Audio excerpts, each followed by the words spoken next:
and the John Birch Society.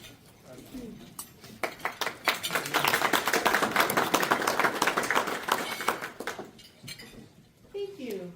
A little bit of introduction for those of you who don't know who or what the Birch Society is. We've been in existence for 65 years. The purpose of it is to restore constitutional principles, constitutional understanding, and to hold elected officials accountable to the Constitution. My personal story that pertains to this is that I had an unwilling participation in a call for a constitutional convention. I was a homeschool mom and decided to do something pretty darn crazy with my kids in 2012. They were 18 and 20, and they, together with me, decided to go off on an adventure to go live in a country where we had never been, didn't speak the language, didn't know anybody, had no clue how we were going to support ourselves, and had enough money to support ourselves for 5 months before we were out of money and no way to come home. We had sold everything that we owned. The long story short is we chose Chile because it was the seventh most economically free nation in the world, as the United States at that time was only the 14th economically free nation in the world. I also knew that Chile had, in 1973 and after, chased out all of the communists out of their country. Some of them willingly, some unwillingly, but tens of thousands of families were forced out of Chile due to their communist thinking. And unfortunately, by 1990, they were allowed to return again. But still, when I went there in 2012, Chile was absolutely at the height of its greatness. They had gone from 70% poverty to 7% poverty in a mere short 30 years through the introduction of free market economics. Suddenly in 2019, there was revolution happening, supposedly over a 4-cent increase in the price of the public transportation system. That didn't make sense to me. And within 10 days, a call by a million people for a constitutional convention. Now, I have to read something here because I want to tell you that what we're talking about, regardless of whether you call it a constitutional convention, a convention of the states, according to Black's Law Dictionary, a constitutional convention is, and I think we would all agree on this, a duly constituted assembly of delegates or representatives of the people of the state or nation for the purpose of framing, revising, or amending its constitution. Article 5 of the Constitution provides that a constitutional convention may be called on application of the legislatures of 2/3 of the states. Back to my story of Chile. So I just mentioned constitutional convention. I will use that term because that is historically what it has always been called. There is no differentiation between what they're proposing and what I'm proposing. Article 5 of the Constitution provides 2 ways to amend the Constitution. One is the first way and the only way that we have ever used since 1787. The state legislators, the state representatives in the House and the Senate must propose amendments that then go back to the states for ratification. The second method has never been used since 1787. There are good reasons for that, and I will try to touch on that in the few short minutes that I have. I also want to mention that this is a debate, but there are 2 groups that are here proposing and suggesting that this is a good idea, and one opposing it, so I have less time than they do to tell you why this is a bad idea. Back to my story on Chile. So the people actually thought this was a great idea to have a constitutional convention. 79% of the people voted in favor of this. What happened at the first convention was that it turned into the most Marxist document that had ever been written. And quickly, when it was brought back to the people for ratification, 64% of the people said, that is not what we thought a convention was, and this is not what we want. So it failed, and it went back to the original constitution that they were rioting and looting and destroying their country over, supposedly. The second convention that they had was the right-leaning the right-leaning Congress trying to appease the left that was tearing down the country and destroying it, and said, okay, well, we'll try to appease them just a bit without destroying the Constitution. And that got voted down because the left said, this is not good enough, it didn't take this far enough. The results being they have reverted back again to the first Constitution that they were rioting over. The one question that I asked everybody while I was still in Chile, because I did finally leave, assuming and knowing that this is the death of a nation, was I asked everyone who was in favor of this, what specifically is in the Constitution that is causing all of these things that you are rioting and looting over and you want fixed? The answer was, no one could answer that question. No one could identify the problem in the Constitution. They just had heard that if stuff is going on that you don't like, you could fix it by having a convention. Well, then let's have the convention. Let's bring it on. My question for you today is, we do not differ on what the problem is. We have an out-of-control federal government. Would you agree? Yeah. We agree on the problem. Now, when you're diagnosing a problem, do you not need to know what is the root cause of it? Do you just go cut out the cancer and hope and pray that the cancer is gone? Or do you diagnose and say, but how did the cancer originate? What was the cause of this cancer that caused this? I'm going to challenge you that the Constitution is not the problem, and amending the Constitution is not the solution. That's one thing. But if you were to want to amend the Constitution, I dare say it's worked 28 times in our country to do it in the first method, which will only allow that one proposal to be addressed. A convention, they will tell you, can be limited and can be controlled and will follow the rules. You know, like all the rest of our rules are being so well adhered to right now, right? Those rules and assurances that they are giving you are not there. I challenge you also, don't trust what I have to say. Go do your research. I have plenty of it. I'll provide you with lots of things. They will provide you with lots of things, and use your own mind. I tend not to go into Supreme Court decisions this and Supreme Court decisions that. I'm appealing to your common sense. This is Wyoming. I love Wyoming. Why? Because you're simple, hardworking ranchers, farmers, people, and you know what? You're the last of the breed with common sense. I am appealing to your common sense. Address the root cause of the problem and seek a solution that will fix the root cause of the problem. What is the root cause of the problem? I will appeal to you and say the Constitution is not the problem. It is, in fact, the solution. The Constitution was written by the states. The states said, you know, we have a little bit more need of a national government. Before that, our first Constitution, if you aren't aware, was the Articles of Confederation. The Articles of Confederation was not quite doing its job. You couldn't raise money for armies, for example. And so there was a call for a convention based on the Articles of Confederation. The Articles of Confederation stated that the one rule that they had was that if any proposals were made to amend or revise the Constitution, it had to be unanimous consent by all 13 states to agree to amend the Articles of Confederation. What actually happened in 1787 was the delegates were sent there with their, and I'm forgetting the term, we were trying to think of it beforehand, with their commissions. There you go. I knew if I gave them enough time it would come. They were sent with their commissions to revise the Articles of Confederation. When they got there were several who brought the Virginia plan and the Kentucky plan, and they started to look at it and say, you know, we really could make this a whole lot better. If we just, let's just take a look if we were to write a whole new Constitution.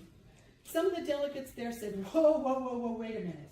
No, I was sent here only to amend the Articles of Confederation. I don't have the authority to go rewriting a new Constitution. I'm out of here. I'm going home because that wasn't what I was sent here to do.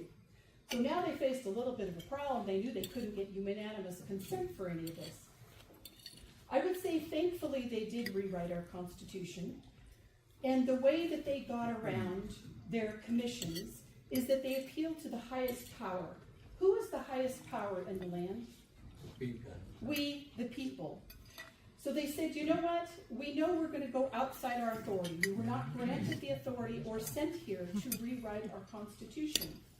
But if we are to do this, we must appeal to the highest power in the land. We must appeal to we, the people. That was what the Federalist Papers were all about. It was the Constitutionalists appealing to the people and selling them on these ideas. Whereas the Anti-Federalists said, hey man, this goes too far. You're giving them powers you shouldn't be giving them. We're not so much in favor of this. This is what the debate was going on then. So the only precedent we have of a convention in order to pose amendments to the Constitution was the Articles of Confederation. It was the 1787 Convention. They will tell you we've had lots of conventions. We have never had since 1787 a national convention for the purpose of proposing amendments to the national government or the federal government. This has not happened. Why is it that has not happened? Because those that are willing to dive deep and to listen to our founding fathers will recognize that they warned us that a second convention would not be a good idea. I have the quote of Madison here somewhere, but I have so many piles of papers here I can hardly think through all of this. But James Madison himself said he would tremble at the thought of a second convention. The safer mode would be to address one issue and one amendment. What they're not going to tell you is what the real risks are of a convention. Let me ask you all, you're all Republican activists, politicians. At your state convention, what is the first committee that meets? The Rules Committee. So can you have rules to your convention before the delegates are chosen and before the delegates convene? No, because it is only the delegates that will write the rules for that convention. So when they tell you that this is safe, we already know what the rules are. They may have come up with ideas and proposals for it, but it is in fact only the delegates who will be writing the rules for this convention. But then who will the delegates be? Well, gosh, we don't know who the delegates will be. So how could we know what the rules will be? Another issue is that they will attempt to assure you that this is safe. We're only going to deal with this one thing. May I remind you, during COVID here in Wyoming, your legislator convened for a special session. How do you get a special session? All of you have to sign on that you're having a special session for one purpose and one purpose only, right? Many of you were there. You came to address the emergency measures of COVID. You didn't get that done, but you figured, gosh, we're here already. You know, we may as well deal with this gambling bill. Did you adhere to your commissions that you were sent there for to do? No. No, you did not. So may I remind you that even here in Wyoming, you can't stick to your one topic that you were sent there to do, and it ran away, if you want to call it that. Now, this addressing the issue of the runaway convention. A runaway convention, the reason why some people say this, I don't like to use that term because I don't really think that it did run away. I do think that they went outside the boundaries of their commissions that they were sent there to do. But again, they appealed by the Declaration of Independence. James Madison tells us himself. In the Declaration of Independence, it says, to secure these rights, governments are instituted among men, deriving their just powers from the consent of the governed, that whenever any form of government becomes destructive to these ends, it is the right of the people to alter or abolish it, and to institute new government. It later says, it is their right, it is their duty to throw off such government. That is the power that we, the people, have. You are being assured, no, you are the highest power, you are the state legislators. And yet we, the people, actually are the proper authorities of this, and we have the right to overthrow it. Now, I also would like to tell you that when they say that no, only one amendment can be dealt with. Article 5 says, the Congress, when 2/3 of both houses shall deem it necessary, shall propose amendments to this Constitution. So Congress can do it, as it always has, or on the application of the legislators of 2/3 of the several states shall call a convention for proposing amendments. They actually don't call. You can and may apply for a convention to Congress. Are you circumventing Congress by applying to them for a convention? Good question, right? But I wanted to point out that this is for proposing amendments, plural. Does that mean a convention can be limited to one topic? If it's amendments, is it a limited convention or is it a general convention? Where in the Constitution does it say that you can limit a constitutional convention? Are you at your state convention? Is that a limited convention? Or can everything be discussed? The danger in all of this is what could be brought up and who will be there at the convention. Now let me tell you, I have lived outside this country a total of 17 years. I have a pretty good perspective on America and Americans, which I kind of think you can only get from being on the outside looking in. I feel that the great Achilles heel of Americans is that we are good people. And I say Achilles heel because good people assume that other people are good people. Do you think that there are people in the United States that we live amongst, not so many in Wyoming, that we live amongst, that hate America and would love to see the destruction of our Constitution? Yes. Absolutely. Would you say that it's pretty well 50%? Again, maybe not in Wyoming, but nationwide, it's pretty well 50% of people who would love to see the destruction of this country. What is the best way to take down a country? Through its supreme law of the land. This isn't the first time it's done. When I started to see this happening in Chile, I had very many friends from Venezuela in Chile. Why? They'd lost their country. They had to go to another country to survive. And I asked them, do you know what's going on? And they said, absolutely, Leah. This is exactly how it started in Venezuela. It was over the price of a bus system that started the revolution that changed Venezuela. And the goal of Venezuela was to get the people to vote to amend the Constitution. What they said, and I heard it in Chile all the time, it's too hard to get the Constitution changed. It's supposed to be. Did you know that?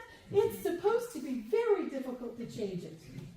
If it's worthy of changing, wouldn't it likely have been already done? We've done it 28 times. Now, one other issue that they will mention, don't worry. They're going to reassure you constantly. Don't worry. Nothing bad can happen. 3/4 of the states have to rescind this. Now, let me ask you, do we have any bad amendments to the Constitution? No. Yes, we do. Prohibition was one of them that we actually successfully rescinded. But it got passed. It got rescinded. How about the 16th and 17th Amendment? Absolutely. They're starting to agree with us because we've been saying this for a long time. The 17th Amendment robbed you, the state legislators, of the power that you had to choose a representative that would support the state of Wyoming. That amendment stole you of the power that you had back then. So can bad amendments get passed through the resolution process? Absolutely. And my final point is about rescission. The rescission requirements of the Articles of Confederation was that 100% of the states, at that time 13 states, had to agree to amending the Constitution. But wait a minute, Rhode Island didn't even show up. They said, hey, this is crazy, you can't do that. And other delegates, I believe some from New York, said, we don't have the authority to do this, we're out of here. So they knew at the convention they couldn't get 100% to agree to changing the Constitution. So they changed the rescission process to only 3/4 of the states. Now only 9 of the 13 states had to agree upon these changes. And it was a battle to get these changes put through.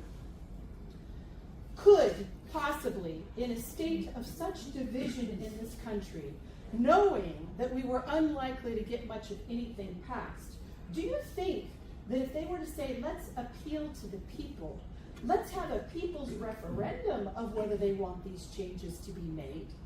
It's the most democratic thing to do. Wouldn't this be a beautiful argument at a convention to say, let's change the rescission process to not 3/4 of the states, and by the way, you're told that you, the legislators, will decide on these changes, but it mentions in here, or Congress can decide that state conventions will ratify this, not you. So the only power you as legislators ever actually have is to apply for a convention. Once your application is in, Congress will determine many of the rules, but primarily the delegates that are chosen will appeal to those rules.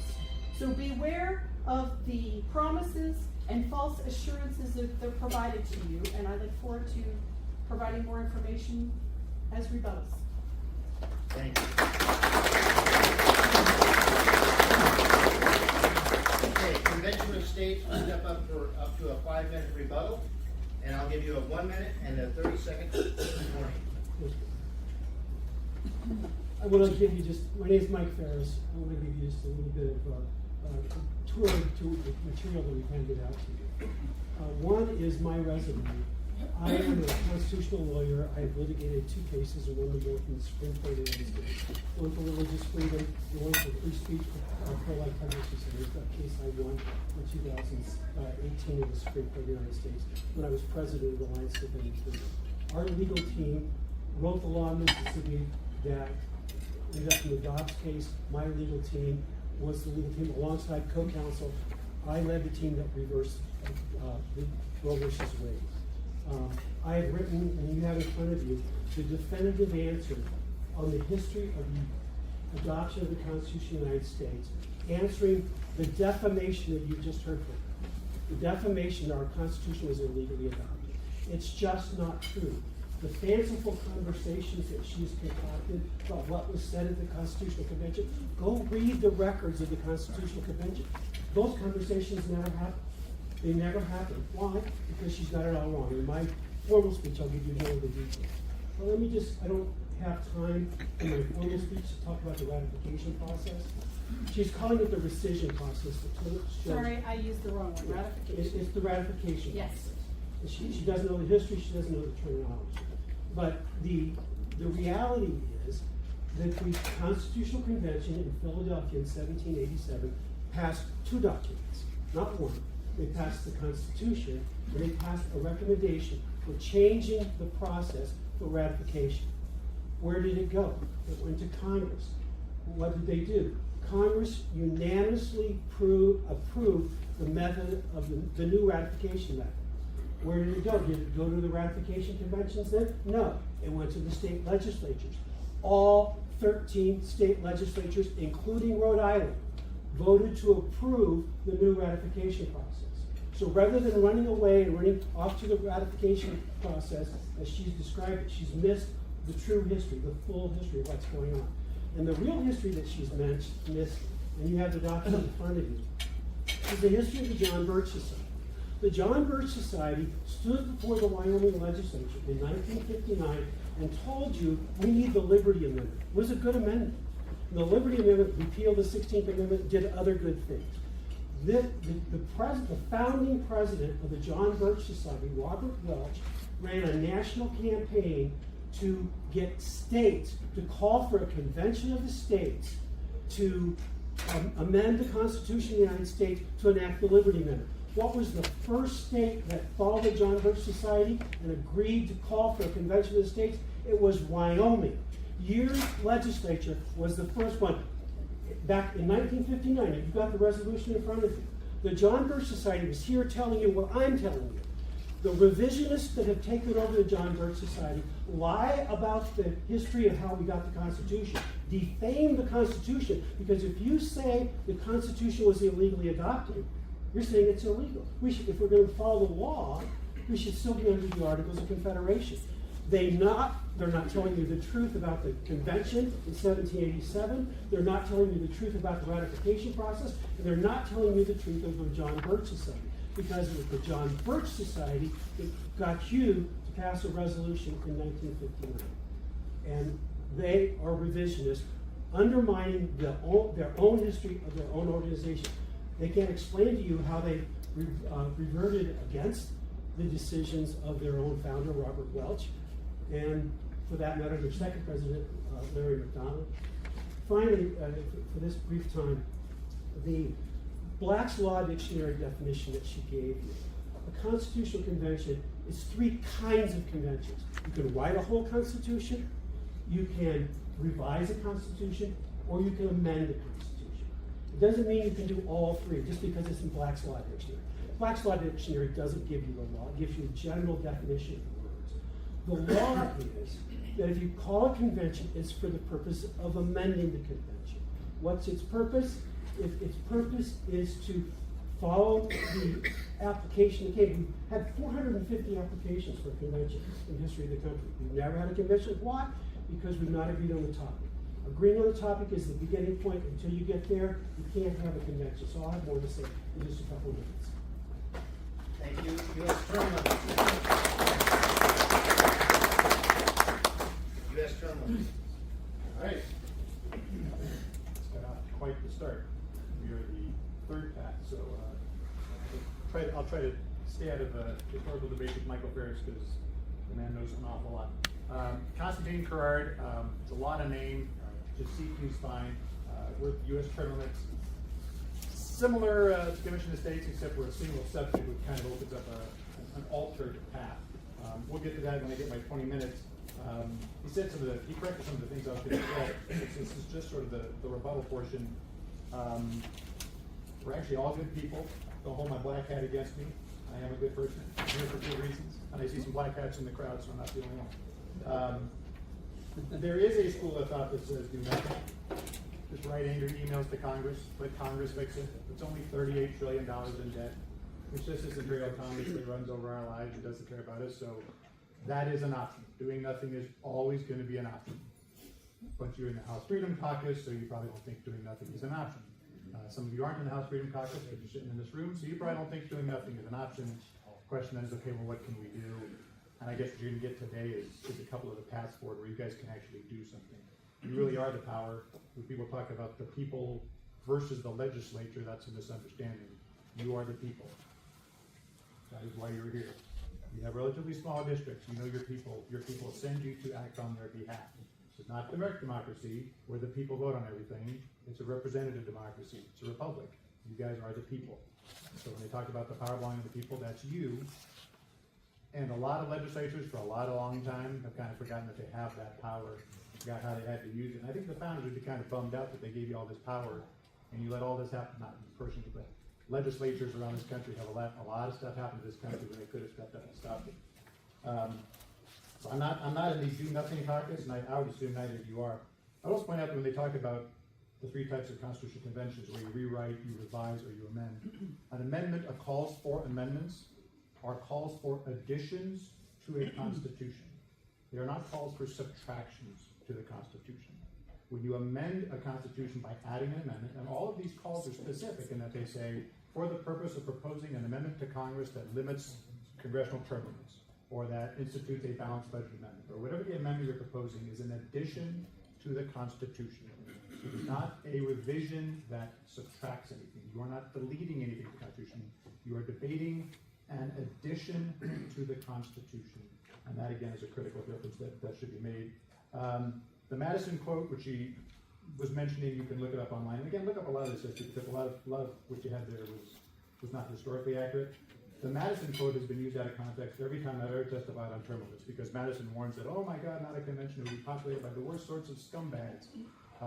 It was Madison's response to whether or not we should have a constitutional convention on the heels of the constitutional convention they had just completed. It was not saying don't have another constitutional, or don't have a constitutional convention. He had just been an enthusiastic participant in our constitutional convention. He was saying that just because you don't like the one we just did, we don't reopen it and start all over again. That's a bad idea. That is completely different, in completely different context than saying that Madison is somehow opposed to a constitutional convention. He was the star of a constitutional convention. He just didn't think 6 months later you should do it all over again. And on that, he was right. It also doesn't mean he said, oh, that article we gave you, yeah, whatever you do, don't use that. Okay? Madison would not do that. So when you hear the Madison quote being used that way, it's being abused that way, it's just not It's not how Madison said it, it's not how history records it, and it's not how we should allow it to be twisted. If I've got time left, we'll just give it back to you guys, because obviously you have a long day, and I'll see you when it's my 20 minutes.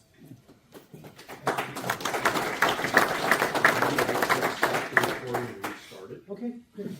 So that way we can Yeah, that's great. have a new recording on every single one. Perfect.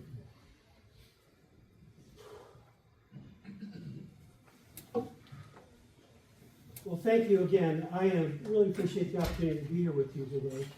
Everybody here expresses love for the Constitution of the United States. And I'm pretty sure, however, that I'm the only one that's ever taught constitutional law at the collegiate level or any other formal kind of setting, as I did at Patrick Henry College for 17 years, an institution that I founded. In all my classes, I started by telling the students that I believe in constitutional originalism. That is, the Constitution should be interpreted by its original public meaning, as opposed to the living Constitution, which means that it can mean whatever the left-leaning judges want it to be. And I think that my track record as a law professor, is pretty good. Not only did my moot court teams win 12 national championships and 1 world championship, 6 of my students have clerked for the Supreme Court of the United States for Justice Alito, Justice Thomas, and the Chief Justice. One of my former students, who's the Solicitor General of West Virginia currently, won a major Supreme Court victory of the case of West Virginia versus the EPA, which was a strong step in the right direction, eliminating the dominance of the bureaucracy. If you know anything about coal, it's a very important decision. My student won that case. I offer this background for 2 points that I believe may be helpful today. First, the fact that I'm training students who clerk for Alito and Thomas and are winning major Supreme Court cases that are for originalist kind of thinking should tell you I really am a constitutional originalist. And secondly, I hope it tells you that I believe in getting stuff done. I just don't go around opposing things or writing blogs. I get stuff done. And I hope and I believe this group should agree with me on those 2 things. That we're originalists and we like getting stuff done. So at that point, what I've done as a constitutional lawyer, professor, and scholar, a lot of my work has been to tear down legal myths that are detrimental to freedom, morality, and the sovereignty of our country. On the sovereignty point, I was personally the leading opponent of adopting the UN Convention on the Rights of the Child. The reason we don't have it today, HSLDA, which I was the president of, Homeschool Legal Defense Association, killed that treaty. And I was the leading opponent of the UN Convention on the Rights of Persons with Disabilities. We killed it. How did we kill it? We argued successfully. Americans should make the law for America. We do not want international law governing the domestic policies of the United States. I argued and I won. I was the leading expert witness in the U.S. Senate on that question. The myth that was being advanced is that these treaties didn't apply to the United States. That was a lie, and I proved it was a lie, and we won the argument. Another myth that I've successfully defeated was that parents have neither the skill nor the right to homeschool their children. I was the founder of the Homeschool Legal Defense Association, and through scholarship, activism, and frankly, out-lawyering the other side, but most of all, through the blessing of Almighty God, this anti-parent myth was defeated, and homeschooling freedom prevailed nationwide. My goal for you today is to make the case that the Wyoming legislature should use its constitutional authority. You have authority from the Constitution itself, from the founders, to stop the abuse of federal power in a manner endorsed by both the founders of the country and the founder of the John Birch Society. All agree with me that you should use your Article 5 power to stop the abuse of federal power. Now, I intend to prove that the myths you've heard today about the Article 5 process are both false and dangerous. And let me show you why. Well, for better or for worse, I'm the guy who dreamed up the Convention of States Project. It started on my Facebook page about 12 years ago. I wrote a series of articles there and arguing for this effort to solve the problems of runaway federal government. Here's a snapshot of the problems I was trying to solve. First, the federal government takes too much of our money in taxes, spends too much of our money on projects that are unwise, unconstitutional, and this results in a debt that's so massive that it poses an existential crisis to our nation. Our great-grandchildren, I have 31 of those, I have 31 grandchildren, I have 1 great-grandchild, our grandchildren, our great-grandchildren face a future that is so heavily mortgaged It's reprehensible and utterly shameful. According to Article 1, Section 1 of the Constitution, this is the second problem, all laws are supposed to be made by elected representatives of the people. There are 50 books of laws passed by Congress. There are 250 books of laws passed by the agencies, like the EPA and so on. We have 5 times as much law that's not been done by following Article 1, Section 1 of the Constitution of the United States. Congress says it's delegating its authority to the agencies. No, they're not. Well, that's sort of true. What they're really doing is giving away the right of the people to throw the rascals out if we don't like the law. That's what a Republican form of government means, and they are violating the Republican form of government every day. The third point I was trying to solve is that Washington, D.C. is rigged in favor of Washington, D.C. If you let Washington, D.C. decide how much power Washington, D.C. should have, it's always going to have more power. The states are given the authority to stop all this. And my contention is, you ought to use your authority to stop it. You're like the parents, you're letting your kids get away with murder. It's time to stand up and give your child at least a spanking, if not take away their credit card and much more. The simple truth is this. The more federal power increases, the less our freedom exists. The less our property is safe. And we have got to stop this abuse of power by the only way that is written into the text of the Constitution. Now, Washington, D.C. will never solve the problem. Politics will never solve the problem alone. Why? Because people alone won't solve the problem. You need structure.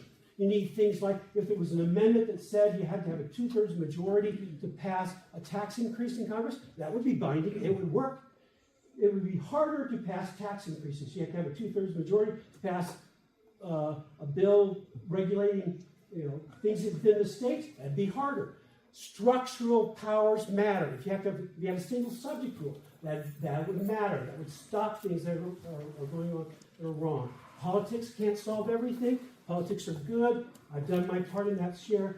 But we have got to follow the rule. No power should go unchecked in this country. That's why we have federalism. No power should go unchecked. That's why we have checks and balances. No power should go unchecked. And that's the reason on the last week of the Constitutional Convention, I've actually read the whole thing. I've read the entire record, everything that exists, thousands and thousands and thousands of pages. And I've spent hundreds and hundreds of hours writing that article that's in front of you now. They said, George Mason said, the reason that Article 5 reads the way it does is, he said, someday this government's going to abuse its power. And when that comes, Congress will never reduce its own power and propose an amendment. So if Congress alone can propose amendments, you'll never get an amendment to the Constitution reducing federal power. It just won't happen. Look at human nature. America may be good people, but we're all sinners. And this government was written on the Christian principles of America, and the Christian principles of America is all men are sinners, and we can't give anybody too much power. Why? Because all men are sinners. And the reason that Article 5 is written the way it is because all men are sinners. You can't give anybody too much power, and the states, not Congress, should decide how much power the federal government should have. How do you do that? You do that through this Article 5 process. Now, 19 conservative states have passed the Convention of States project that I drafted. We are asking for term limits on federal officials, fiscal restraints to be imposed on the power of the federal government. It's bigger than a balanced budget. It's a balanced budget plus tax limitations plus spending limitations. And other reductions of federal power, such as get rid of the Federal Department of Education, such as get the Commerce Clause construed correctly, such as stopping the fact that 198 out of 200 treaties this country enters into are signed by the president alone. They're not sent to the Senate for ratification. We got to stop stuff like that because they're using loopholes in the Constitution to get around that kind of nonsense. Now, I would assume that if some kind of political magic could be given, and when we had final constitutional amendments before you to do some of this stuff, and they were well written, you guys would pass them overwhelmingly. It's the process that you got to be concerned about, and I'm going to answer some of the process questions. Now, I want to point out to you, the left, and you got a pretty good list of the left out there that hates us. I go in state legislatures all over the country. The John Birch Society representative sits next to the Common Cause representative, and they sing off the same song sheet every state. They're telling the same things. They have different motives. The John Birch Society really does believe in this runaway nonsense. But the left hates us because they know that we're the biggest threat to the big government utopian dreams that they have, and they hate our guts as a result of that. And so that's why they're trying to stop us. So I'm going to deal with the myths. The first myth is the one that I consider to be reprehensible, that the Constitution was illegally adopted. It's like saying, I'm a Bible-believing Christian, but I don't believe the Bible is really the Word of God. It's just a bunch of stories written by men. Now, it's good stories. I like the stories. They're wonderful stories, but it was just stories written by men. It wasn't really the Word of God. It's that level of incongruity that you're hearing from them today. I'm going to give you the full version of the story, but you've got the really full version in your hands. What happened is this. We start with the Annapolis Convention. The Annapolis Convention was called to talk about commerce. Only a handful of states showed up, and the delegates quickly decided two things. We don't have enough authority, and we don't have enough states. Let's go back and ask who are states for more authority to have a convention, and let's get more states to come. What was the authority they were asking for? To render the federal constitution adequate for the exigencies of the Union. Who called the convention? Virginia was the first state to call the convention. Not Congress. Congress didn't call the convention. The states called the convention. 5 more states immediately followed Virginia. They named their delegates. They gave them their instructions. Their commission was to render the federal constitution adequate for the exigencies of the Union, and I'm quoting that directly. Then Congress voted to give their opinion about it. It's like a National Pickle Week resolution. There's no more authority than that.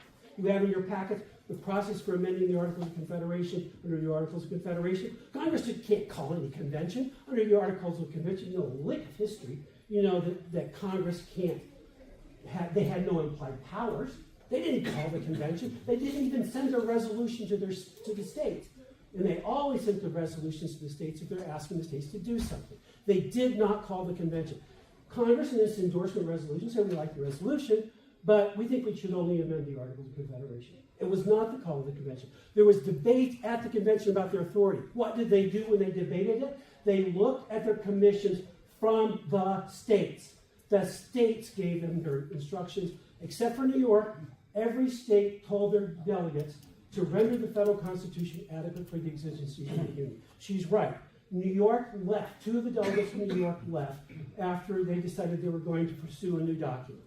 Now, New York never voted again, so the New York delegates didn't violate the convention, but the delegates obeyed their instructions. The 10 states that continued to participate obeyed their instructions to render the federal constitution adequate for the exigencies of the Union. The left makes the arguments that they make because they say, well, then you can't be originalists because you get all about the original intent. It was illegally adopted. That's why Warren Burger, who got Phyllis Schlafly to do this, to launch this modern argument about the runaway convention. That's what happened to change the John Birch Society. They're doing Warren Burger dirty work for him. There was 19 states that had called for a convention of states to reverse Roe versus Wade. Warren Burger and Phyllis Schlafly were both on the Bicentennial of the Constitution Commission. And Warren Burger wrote a letter to Phyllis Schlafly and told the lie about Philadelphia, and got her to go to 6 states and reverse the call for a convention of states to stop Roe versus Wade. It killed the pro-life movement's effort to get that done in its tracks. We've had 29 million abortions between the time Warren Burger wrote his letter and when our legal team helped reverse Roe versus Wade in Dobbs. The John Birch Society has the blood of those millions of babies on their hand because they spread Warren Burger's lie and got 6 states to reverse their call for a convention of states. We could have reversed Roe versus Wade decades ago. Millions of babies. The blood is on their hands. When we started the Convention of States project, the national debt was $16 trillion. It's $36 trillion as of today. $20 trillion is on their backs. They have told everybody, it's dangerous. Well, which is more dangerous? Their fanciful ideas that this is going to be a runaway? It's nonsense. Listen to her own Chile story. What did she say? First of all, the people called for a constitutional convention. They didn't use the process. So this is an extra legal thing to begin with. But guess what happened? It was defeated. The safety mechanisms work. In her own horror stories that she tells, where she goes around the country defending Pinochet, this radical right-wing dictator, murdered people. It worked. The process worked. They defeated it twice. The checks and balances worked. If it works in Chile, why won't it work in the United States of America? We follow our Constitution. We revere our Constitution. It's not a mob calling for it. It's state legislatures calling for it. Now, people will say, well, anything could happen at a convention. No, it can't. The Republican National Convention can't elect the delegates, can't nominate a Democrat for President of the United States. You can't pass laws for France. If you have a convention in Wyoming, your Republican Party convention in Wyoming, you can't pass laws for Idaho. There are limits on what you can do. And the call of the convention is the limit. Now, can that be enforced? Yes. I personally litigated the best case on record that is the parallel. The ERA was supposed to be ratified in 7 years. Congress tried to change the rules for ratifying the Constitution of the United States. I filed the first lawsuit as a young lawyer, filed the first lawsuit challenging the constitutionality of changing the rules for amending the Constitution. We got that case heard in federal court in Boise, Idaho. Idaho and Arizona filed a similar case. We consolidated the cases. We worked together. We won that case. You can't change the rules in the middle of the stream. They tried to revive the ERA, and the courts, even including the Obama courts, have said you can't change the rules in the middle of the stream. You've got to have an agreement. There are 450 applications for a constitutional amendments convention right now on the books. More than 34. Well, more than 34. We haven't had one because 34 states have never agreed on the topic. When you have an agreement on the topic, you have a convention on that topic, and not until then. It's not just open for anything. Yes, it can be one amendment. Yes, there can be more amendments. So the language from the constitutional amendments just means you can have more than one amendment. We're contemplating more than one amendment. Fiscal restraints, term limits, limitations of the power and jurisdiction of the federal government. But just like the Bill of Rights, they would be set out individually, and the states would vote the individual amendments up or down. Now, you guys are going to hold a legislative session starting in January. Are you really afraid that the Democrats in the House, your 6 Democrats, are going to propose gun control legislation and you're going to lose? Well, who knows? I mean, Soros could bribe them, and who knows? And we don't have, you haven't established your rules. You haven't got your rules yet for the next session. You don't have them. You haven't voted on them yet. You don't have rules yet. Oh, the sky is falling, and there might be locusts, and who knows? You don't. That's absurd. Why? Because you can count. 6 doesn't beat your team. And if 34 states call for a convention to limit the power of the federal government, you walk in with delegates from 34 states voting one state, one vote, and they at most have 16. Just assume all of the other states are against us. 34 beats 16 every single time. I don't care what crazy things you think might happen.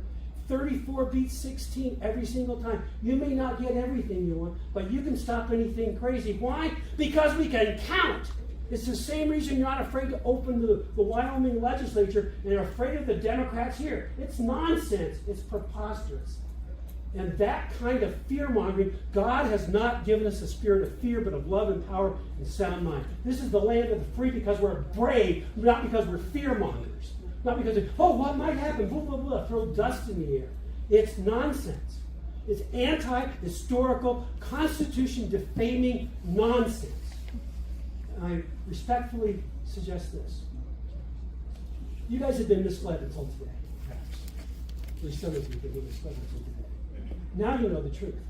Now you know the truth about how we got the Constitution. I would suggest to you, there's a rule that we give in juries. If somebody lies to you about one thing, you can just trust their testimony about everything. If they lie to you about the Constitution of the United States, you can just trust everything else they say to you. Because nothing is more precious than the integrity of the Constitution of the United States. Now you know the truth. You have the authority and the moral responsibility. The trillions of dollars of debt are on your back at this point in time. If you let it go forward and don't address the debt that this country is facing, and the runaway federal power. The responsibility is on your backs now. Don't listen to the fearmongers. Be the land of the free, the home of the brave. Use the Constitution. Do what the founder of the John Birch Society said to do, for heaven's sakes. Let's get some limitations on federal power that are structural in nature, and let's bring this nonsense to a freedom-loving end. God bless you. Thank you for your time.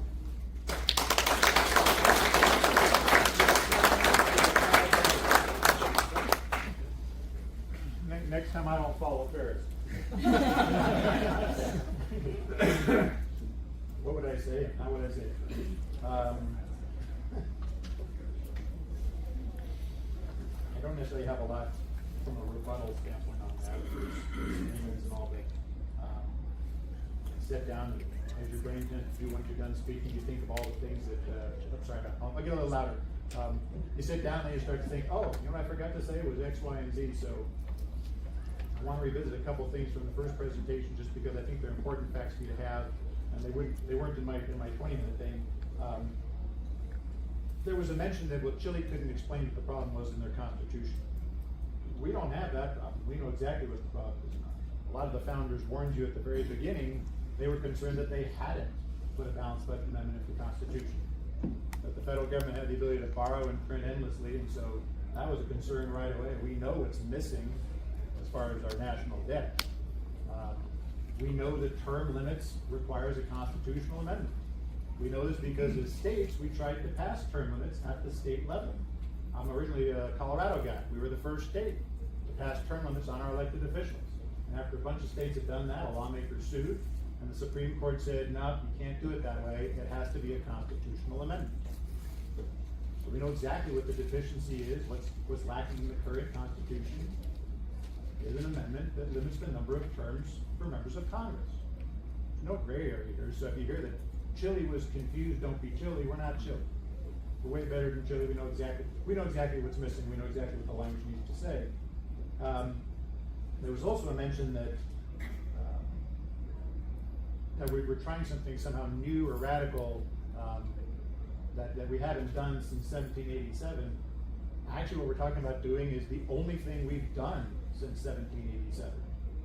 Since you had Article 5, the states have used the pressure of Article 5 to tell the federal government what it wants.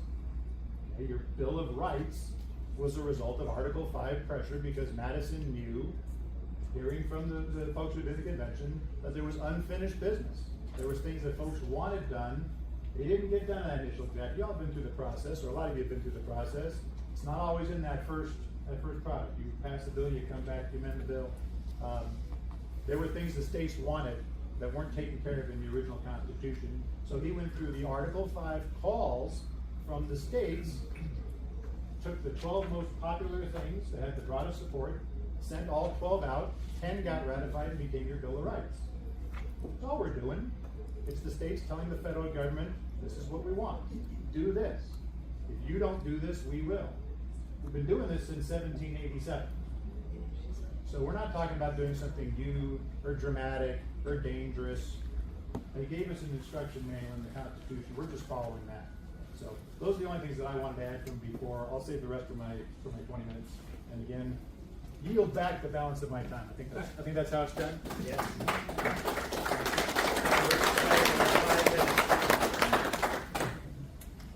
I'll take your balance if you don't mind. I want to really reiterate one of the first things that was said is, house divided against itself cannot stand. And we do not want this issue to be divisive amongst us. We all have a job to do. We can have differing opinions. I have a lot of people that I admire that are on the other side of the fence. So Alan West, I got to meet him and talk to him a little bit. Mark Levin, great people, great minds. They're just wrong.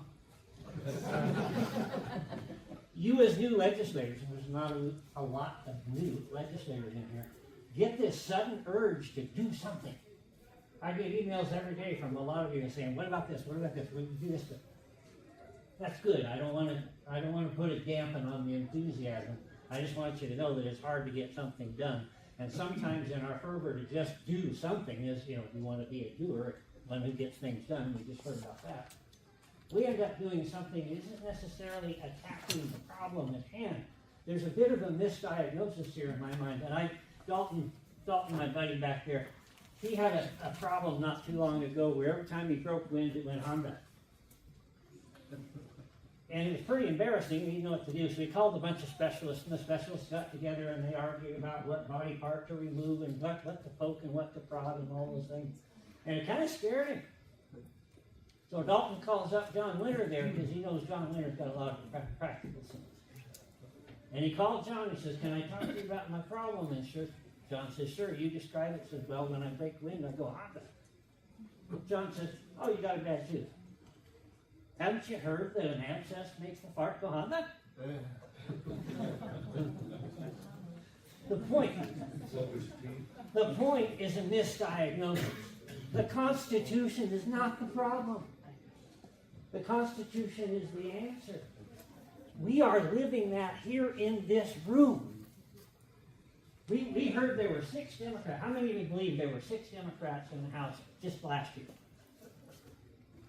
Okay, 5 of them would admit they were Democrats. But we know the real count was more like 36 to 26. And what happened? You look back at Wyoming over the last 6 years, and we had 4 conservatives, 5 conservatives in the House. Now look at it. We're pushing 40, folks. That's Wyoming's term limit. Sitting right back there, that's Cyrus Westman's term limit. It works both ways. I just looked up and saw Sarah, and it breaks my heart. That's how the game is played. We have all the tools that we need. The problem is not the Constitution. The problem is an apathetic, ignorant voter population. But what's been happening in Wyoming for the last 10 years? A virtual revolution, and you guys, every one of you, are living proof of that. You're the answer. We have the answer.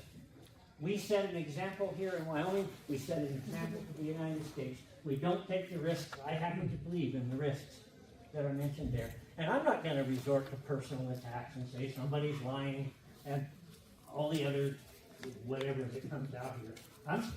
When we get done with this debate, I'm going to have to go sit down with Jacob and work on a bill. We got to work together. He may be on the other side, but we got to lay that aside. And it does not help when you use inflammatory terminology and you degrade other people. Now, I don't have a big, long resume with all these degrees on it. I'm a cabinet maker. I even got the thumb to prove it. I do. It's in my desk drawer now. Folks, it's really simple. We have the answer. We here in Wyoming, you in this room, are that. We can change everything. Let's do it.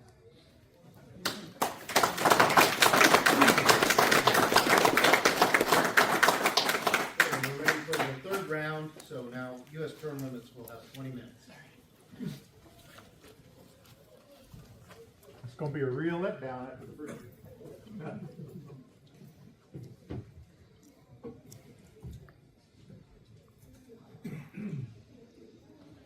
I'm going to cheat. I usually go without notes, but I've got some quotes that I brought. I want to make sure you get the quotes right, so I usually don't get 20 minutes. Usually I get like 5 or 6. So I've got the elevator speech, but the long one.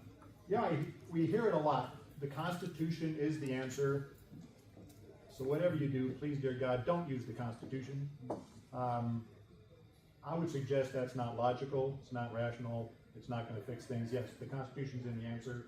We're literally here debating Article 5 of the Constitution. By way of introduction, my name is Constantine Carrard. Again, CQ's fine. I'm the Western Regional Guy for term limits. Colorado by birth. Wyoming's my dad's home place. My grandfather was a infantryman for France in World War I, and when that was over, he moved to Wyoming and set type for the local paper in Laramie. So dad is he's Laramie High School and University of Wyoming, class of '59. I told him I'd be here. He said, "Well, say hi." And I said, "I will." And I paused, and he goes, "No one's going to say hi back. It's class of '59." I said, "Okay." Well, so he's not expecting any hi backs, but my father says hi. So if anybody knows a Carrard or has ever heard the name, to a degree in this country, Wyoming's actually kind of where the family name started.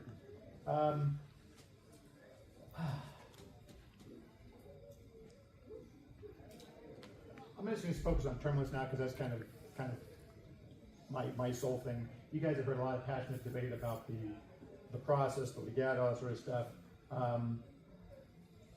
Dealing specifically with term limits, Congress was never supposed to be a career.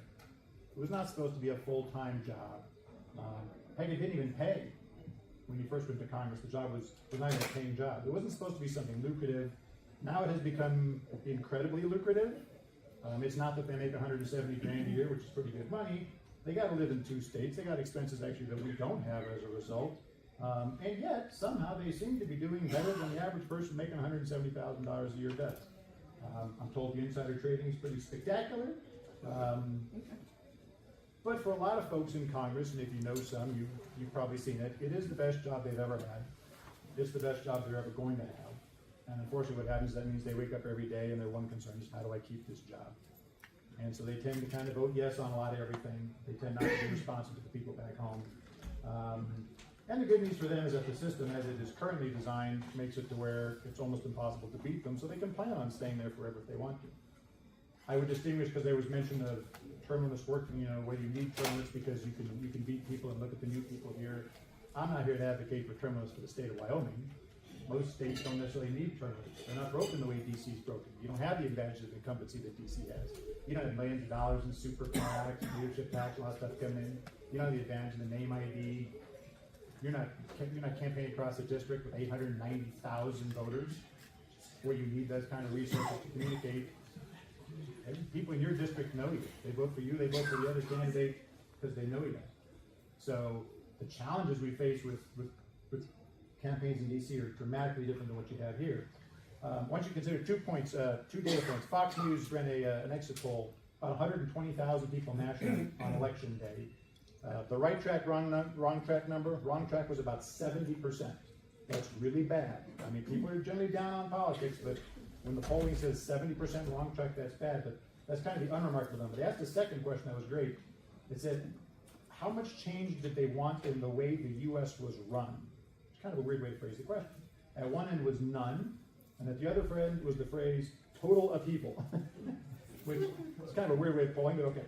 2% said none, 15% wanted a small change, 56% wanted a substantial change, 26% wanted total upheaval. Okay, so if you take the substantial and total upheaval numbers compared to the no, it's fine as it is, that's 82 to 2. And yet virtually every incumbent member of Congress was reelected on the same day. So I don't have to tell you there's a problem when it comes to swapping out members of Congress who aren't doing their job. If you ever need 5 seconds, the 5-second pitch is basically, this is one of the world's most unpopular groups of people who can't be beaten in a popularity contest. That's sort of that's the quick little version. Now I got one of the quotes for you. The average American is acutely aware that he is losing his liberty. The government has grown so huge and complex that he feels helpless in attempting to control it. Amen to that. Congress is the problem. Congress is broken beyond repair. You can blame the constituents, blame the people with their hands out, blame the lobbyists, blame the bureaucrats, blame whatever you want to do. Fine, that's fair. But the fact of the matter is that Congress is broken. And we are never going to elect the hundreds of fresh representatives and senators you would need to actually get Congress to fix itself. Just send more people. Man, I hear that all the time. Oh, if you would just send more people. From the same people that tell you that Congress is absolutely and totally corrupting and you won't believe what it does to good people here. Okay. So that's why you have to change the rules. Got another quote. It says, going about it piecemeal, abolishing a welfare program here, a regulation there, and restoring a few freedoms along the way would take forever. That is also true. Wouldn't it be great if there was a way to fix these problems permanently? Let's restore the concept of public service. Let's retire career politicians, defame the lobbyists, defund the bureaucracy. The answer, as we all know, is in the Constitution. Here's another quote. There is, however, a much faster and simpler way of reducing the size and power of government and restoring individual liberties. Amend the Constitution to reinstate the constitutionally limited government envisioned by our founding fathers. We've heard the history, and so I'm going to skip some of this, which is good because you guys get back all the time I can. But basically, Article 5 was originally drafted where Congress would propose amendments and the states would ratify. And before the debate was concluded, founders said, well, hang on, what if Congress is the problem? Congress would never send out an amendment to limit its own power. And so before they ratified the Constitution, they made Article 5 to where the states, the people, the legislatures, you all, as the supreme power, we're the only people who could both propose and ratify amendments, because the federal government works for us, or it used to. It should again. Quote, this country consists of a union of sovereign states which hold the only power to ratify amendments, that's you guys, and state legislatures hold concurrent power under the Constitution to initiate such amendments as they, the states and the people within them, require. So you are the highest power, you are the people. Congress is the problem, Congress will not reform itself. It's kind of obvious where I'm going. Big deal. Congress gave you all the power. I think the founders gave you the power. I think the founders might be kind of stunned, frankly, that you're almost $40 trillion in debt, and you got this imperial Congress just running your lives, and you haven't used the power they gave you. They went to an awful lot of trouble and put themselves at an awful lot of risk to do this, and we're just saying, no, I'm good. We love the Constitution, we're just kind of afraid to use it. Another quote, only through an amendment will we be able to correct the present distortion of our basic laws. Okay, so let's talk about term limits specifically. It is America's most popular reform. It polls, and by the way, by way of background, I'm a campaign guy. I spend most of my time getting folks like you elected to office. So, you know, I'm always aware kind of like where the public is out of stuff. This thing polls at absurdly high levels. It's 80 to 85% across party lines, Republican, Democrats, Independents. Doesn't matter whose door you knock on, you know you can use this issue. And when I say it's 85%, it's not 85-15, it'll be 85, 8, and 7 undecideds. If you take the undecideds, you force them to decide, you end up around a 90-10 issue. You can pull a puppy from a well, and you don't get 90-10. Okay, so it's a really popular issue. The people really want this. Every Republican running for president endorsed it, except Asa Hutchinson. You saw what happened to him. President Trump recently reiterated his call for congressional term limits. Lobbyists hate it, the bureaucrats hate it, the politicians hate it. There's some really good people in Congress who supported it, but they've been there for a while and they've discovered that we really need them there. Like, I was going to go for a while, but now that I've been here, I realize how important I am to this process, and so I think I should stay forever. So there's a few of them, they hate it, but the people want it, and they want it more than any other measure we measure for. So what changes if we have term limits? The biggest change is the type of person you send to Congress, and we have sort of a wonkish term we call adverse pre-selection. Basically, the wrong people running for Congress. There are some great members of Congress. Okay, I got some I am particularly really fond of. They are in the minority of the majority at the moment. But you got the wrong people going to Congress. I always use like an Elon Musk example, but who are the change agents? Who are the people who know how to fix things? Who could turn around a company, a healthcare system, university system? Who are the folks who say, okay, I know how to fix something? Go to that person and say, you, sir, we want you to run for Congress. You're amazing, you're smart, you do all that stuff. We need your skills in Congress. And here's how it's going to work. We're all going to get together, we're going to work hard, we're going to get you elected. We need you to kind of stay quiet for a while. But in about 14 years, you're going to get a subcommittee chairmanship. Now, to be fair, it may not be the subcommittee you want, and it may not be the area of expertise you have. It's the subcommittee that's available after all the other subcommittees have been picked over by people who have more seniority. But that's where your power starts. And 6 to 8 years later, maybe around years 22 to 24, we're going to get you a full committee chairmanship.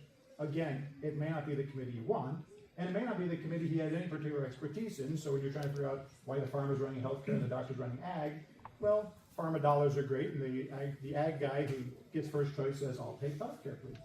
But don't worry about it, because if you don't know the subject material, we've got staff, and they'll guide you through the whole process. He's never going to run for Congress. I'm a doer, I'm a fixer. I'm not going to wait a quarter century to accumulate potential power. Like 20 years after I get to Congress, I won't remember what I was there for. So who runs for Congress? Two types. The true believers who want to run through that wall and fix things. And they're usually home in about 6 years. They give up. They turn around and they go, no, it's not for me, and I'm out. The people who leave early will be shocked. Why'd you leave early? Because they went to do something that can't be done. Or the lifers. The folks who are willing to wait. Because frankly, they're not real change agents. Or it's the best job they've ever had, and it's the best job they're ever going to have. So you go back to a system where, and I'm not here to propose, by the way, we don't propose specific limits, because people get so wrapped around the axle of what that number should be, they lose track of it.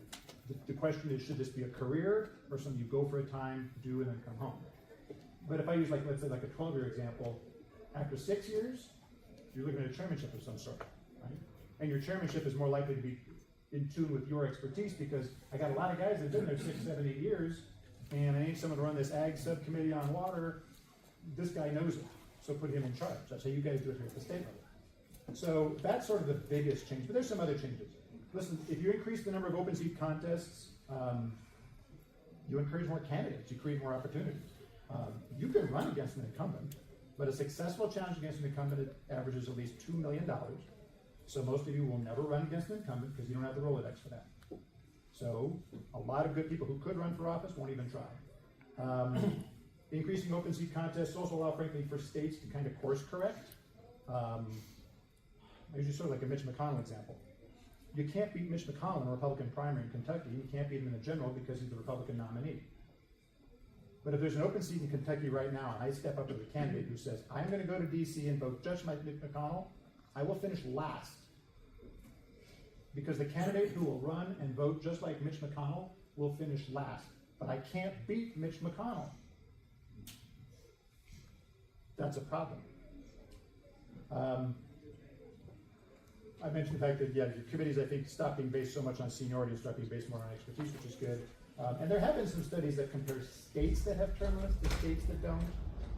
And you'll find termlimits.com is a website, it's got some information on that study there, but you basically find that states that have it generally enjoy better economic growth, lower taxes, less regulation. And a lot of it has to do with the fact that the lawmakers tend to be a little more deliberate in the language. If you're there for a time and you're trying to get something done, you're in for office to do something, you write the bill to do that thing. You're not vague, you don't leave it, you don't defer to the bureaucracy to fill in the rules, which is a healthy thing. So the people want it. It will dramatically improve the work quality. It will dramatically improve the quality of your candidates and their responsiveness to you.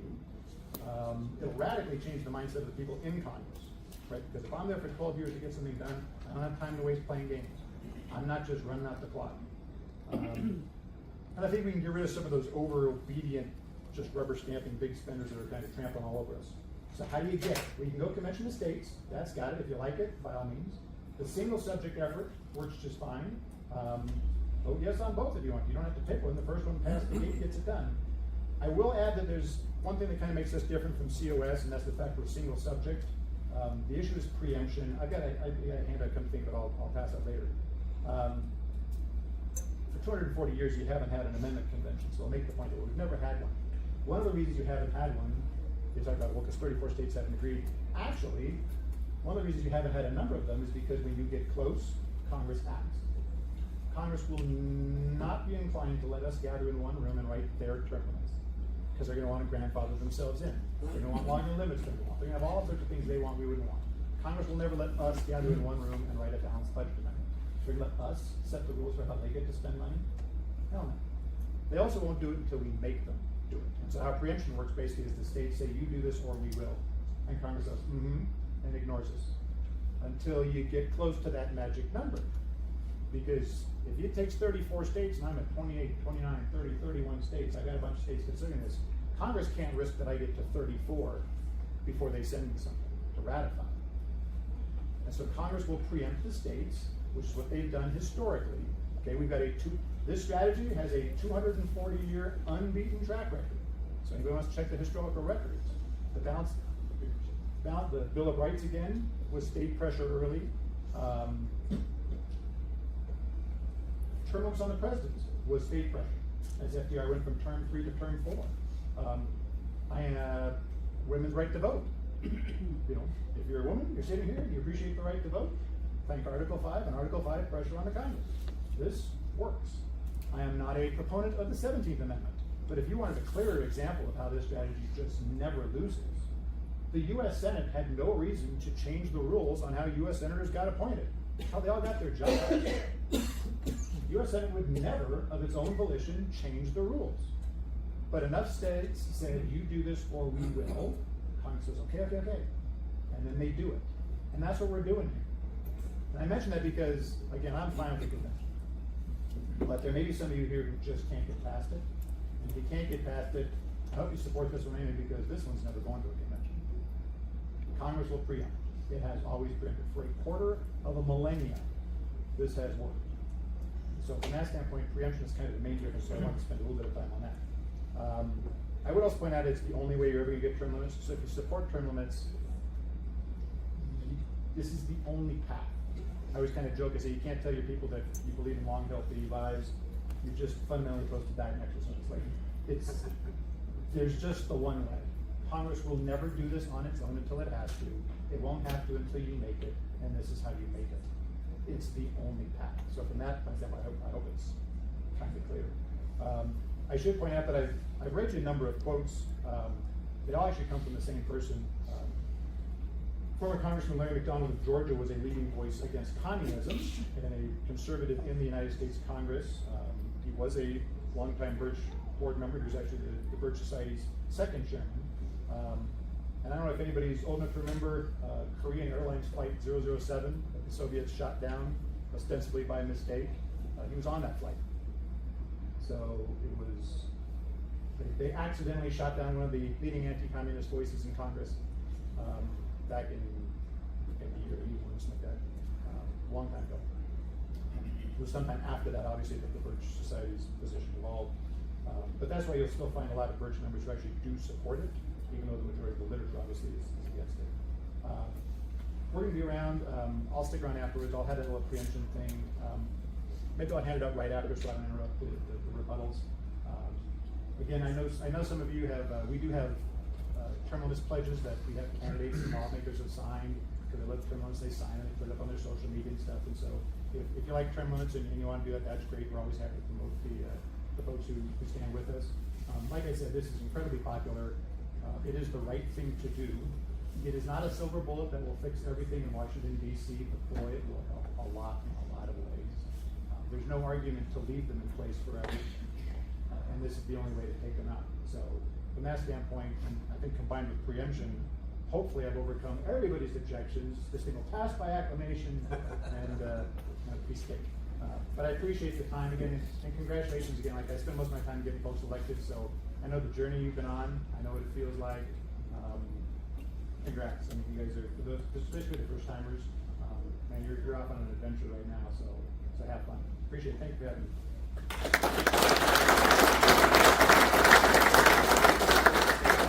Frank has 5 minutes.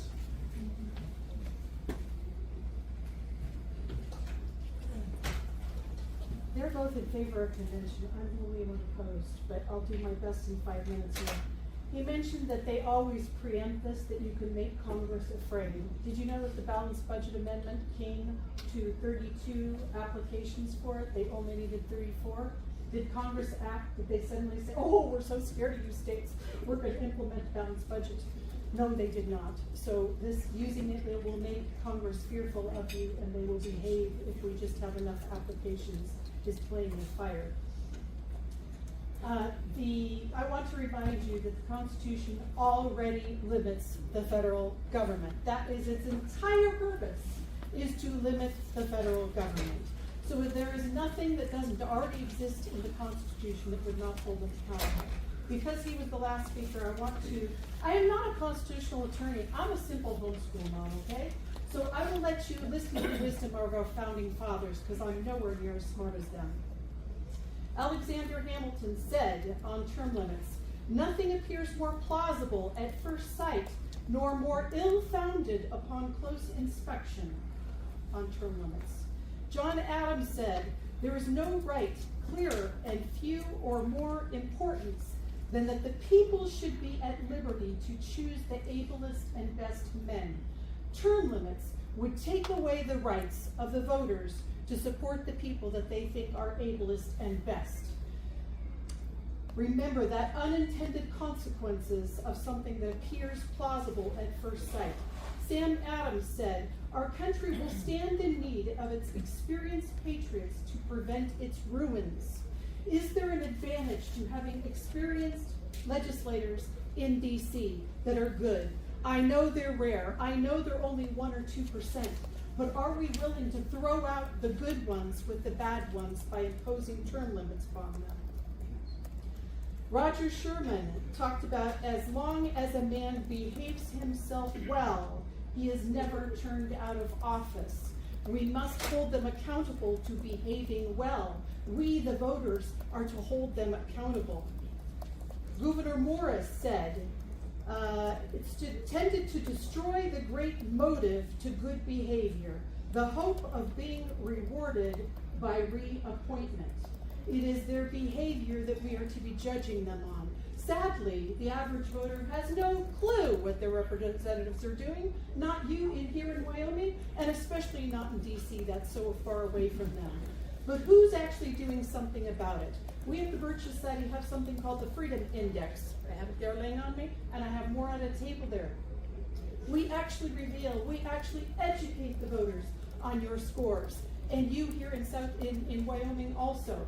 Some of you got elected because we revealed the bad scores of the people that you were running against. And many of you have been awarded by me personally or by our members with a 100% certificate in front of your constituents, of which I made sure of, that they knew that you were the kind of people that we need to continue to support. We are out there awarding good behavior and punishing bad behavior. That is what you should do for term limits. You know we actually have term limits. It's called an election. Every 2 years, our U.S. House of Representatives, we have a chance to throw out the bumps. Samuel Adams said, frequent elections of the people. The Articles of Confederation had term limits, and yet the Founding Fathers debated and made sure that it was not in our current Constitution. Frequent elections of the people. They may indeed be deceived by their choice. They sometimes are. But the evil is not incurable. The remedy is always near. They will feel their mistakes and correct them. May I use Wyoming as the example? You chose Liz Cheney. I'm sorry, many of you probably did not. But Wyoming chose Liz Cheney. You saw the evil that she committed, that she did not support the people of Wyoming, and you corrected that with one of our 100% legislators, Harriet Hagman. You did that. You corrected that error. You don't have to wait for term limits. You can kick them out anytime. The most important issue on term limits is the fact you know what lame duck session is. Lame duck session, we're currently in it. That means they've been elected out, but they're still in office to cause trouble. If you have term limits, that means that every House representative knows that they have 2 more years of which they are no longer accountable to the voters, but they are still in office and can cause trouble for 2 years. Wait a minute, what about senators? Oh, holy smokes. That means you put them into a 6-year term limit. This debate is not about what amendments to have. It is about whether we should have a convention or not. Amend all that you want. Do not take the risk of a convention. Thank you. Convention of States.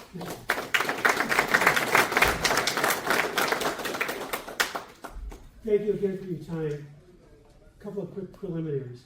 First of all, Leah, perfectly appropriately for a debater, said that what you're going to hear from us is not true. The assurances that we will give you about the safety of the convention, she said, it's not true.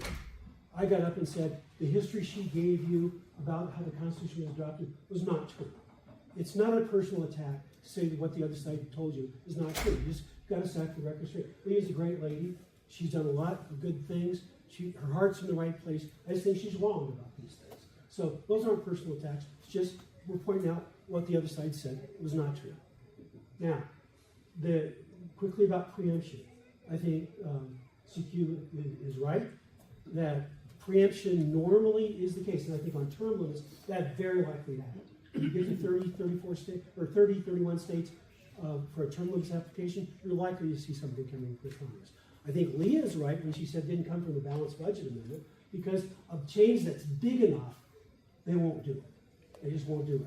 Ours is that big change. Ours is bigger than a balanced budget because we will say tax limitations, spending limitations, we're going to fix the Commerce Clause, we're going to get rid of the Department of Education, we're going to say you can only have 9 Supreme Court justices, and so on. Ours is big enough.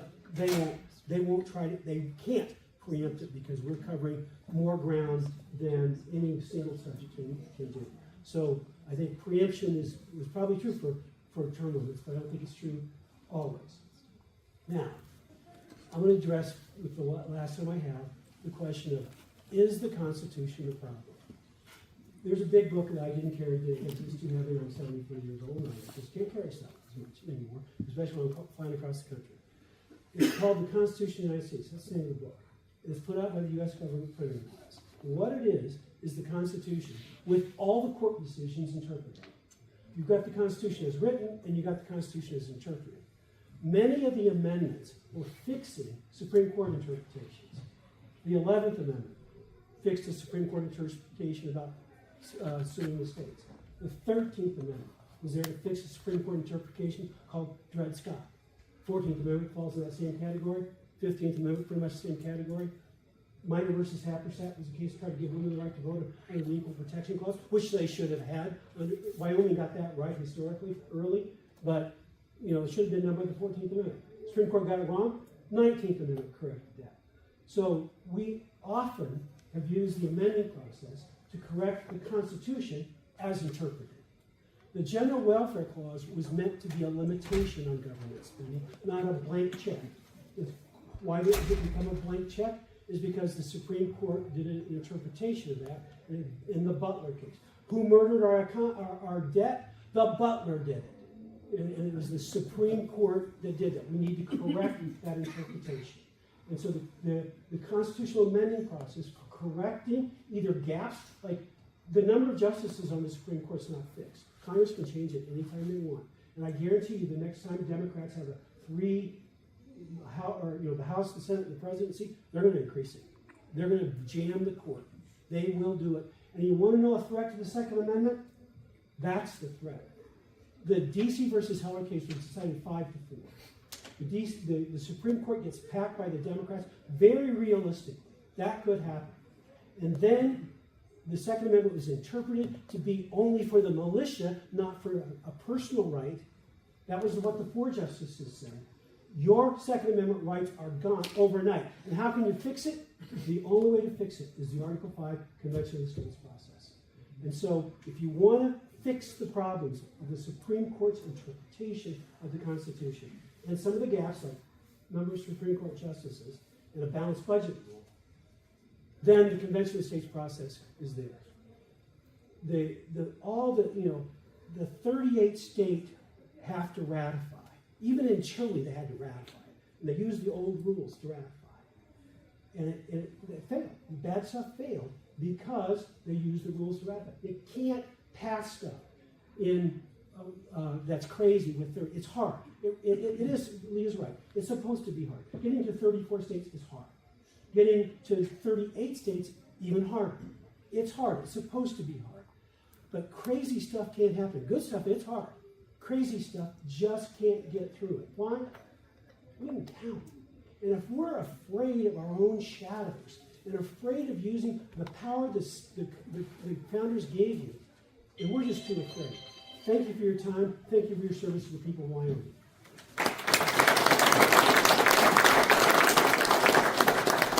In just a moment, we're going to take a 5-minute break, and then we'll get back to the FGA training. And folks,